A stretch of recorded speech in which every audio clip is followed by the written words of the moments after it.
సమస్త కర్మలకును ప్రబోధకులు వారి అయినప్పుడు లోకంలో కొందరిని మంచివారుగాను మరికొందరిని చెడ్డవారుగాను పుట్టించనేలా అని నేను అడిగి తిని.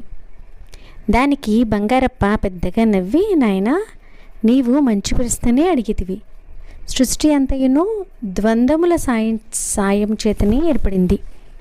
మృత్యుభయం లేకపోతే కన్న తల్లి కూడా బిడ్డను ప్రేమించజాలదు. వేదములలో పురుష శబ్దము ఆత్మ అనే అర్థంలో వాడబడింది, అంతేకాని పురుషాధిక్యతను సూచించు అర్థంలో కాదు.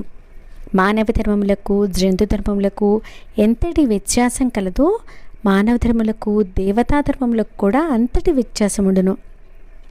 ద్వంద్వములే లేకున్నా వికాసము కానీ పరిణామం కానీ సాధ్యం కాదు.